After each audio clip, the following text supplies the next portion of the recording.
Hi, my name is Nick Day. I'm the Managing Editor for Global Policy and Regulation at CoinDesk, and we're here in Davos 2023. Today I'm joined by Advit Nath of the United Nations International Fund for Agricultural Development. Thanks for joining us. Would love to just maybe talk about what you're doing and what IFAD does. Hey, thanks, Nick. Thanks for having me.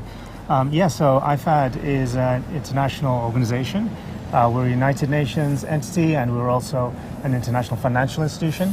So we bring development finance, we assemble finance, and we have technical assistance to support smallholder farmers globally.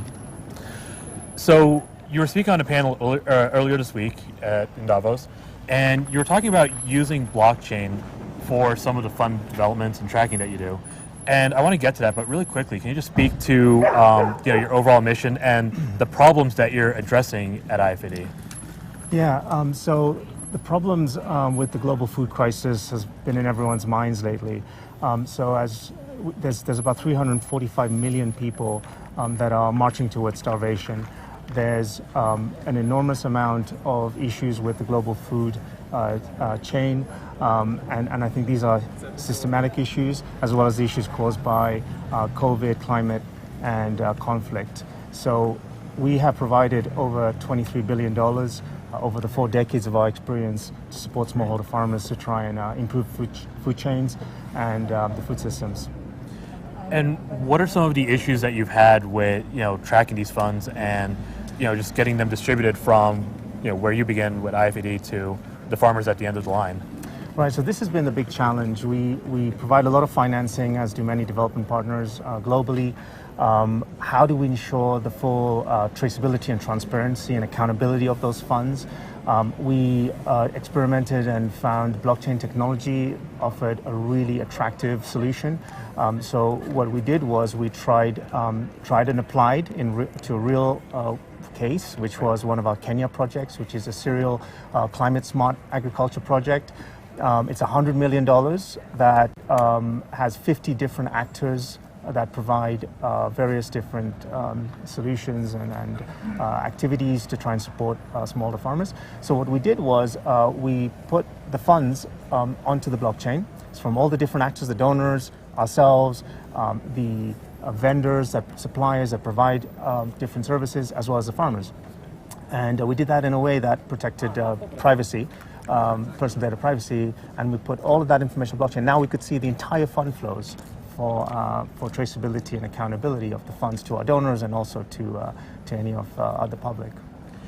And you have, I assume you have different systems. You're using one system, the vendors may be using a different system. Can you speak to kind of any issues you had or how that all integrated? So that's a really good question because, as you can imagine, 50 different actors. We all have different systems, legacy systems. Each of us, we have our own enterprise resource planning system, we have our own core banking system, our donors have different systems. So how do you make these interoperable? How do you get one picture on one page of the funding that's provided and the results that are provided through this project? So that's where we found the power of blockchain is essentially connecting each of our different systems to the blockchain in a secure way.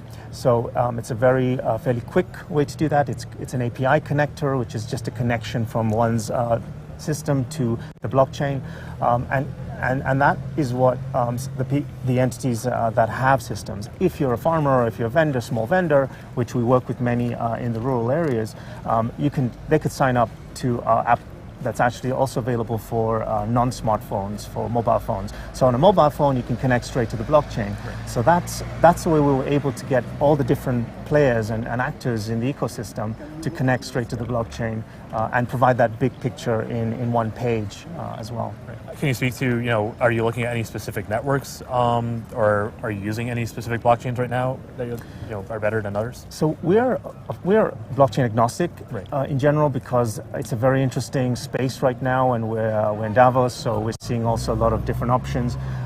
We had started with Ethereum just because there's the maximum amount of developers in Ethereum. It has the potential also on the digital asset side. So we started with between a public and private permissioned blockchain on Ethereum. That allows us the control to be able to secure personal data and other data because it's very important for us to ensure that our clients, our beneficiaries, are protected in terms of their data. And at the same time, want the power of blockchain. So we also have that element of trying to get towards the public side of things, which eventually we may be able to do. But we are looking at other options. We are experimenting, exploring. We're working with other partners also in the development space, UN agencies, to see if there's some other options out there that we could also use, and perhaps in parallel to make all the systems more interoperable to get information that's much more useful for decision making. That's our real goal in the end. Right. So I guess the really fascinating part to me is the idea that you can kind of track more clearly using the blockchain. Can you just speak to what looks different now compared to if you were doing this 2 decades ago, and what does that information enable you to do now that you couldn't do? So the key thing here is to get data in a way that you can visualize it, you can see it, so capture it first, and then connect it, and then use it for decision making and making food systems more efficient, reducing waste in supply chains, for example, reducing fraud and error because there's less transparency and traceability. So before, we didn't have this new technology that allowed us to see everything in one place, to have the data all in one place. And then the compliance side is also another angle where because we have the data in one place now, we were able to connect all the actors that we're dealing with to our anti-money laundering system. And that way we ensure the compliance side of it as well. So I think from 2 decades ago, we just had very basic ERP systems, if even, and each of us was very siloed. And I think the actors in the development eco-chain were extremely siloed. And now we're able to connect. We're able to have not only the data together, but also the actors much more closely working together on using blockchain solutions as one example. So where's this going to go? Are you still in an early phase, still experimenting with this? Do you have a plan to continue looking at this for future development? So we are still in the relatively early stages, I could say. We've been able to at least track and trace the entire 100 million I mentioned in the one project we have in Kenya. And that was a start. We're now in phase 2. So we're looking at making sure we expand this to other projects. We're looking at various other countries now in other regions. So Africa is very important for us. So we potentially have a project in Ethiopia. We have one potentially in Turkey.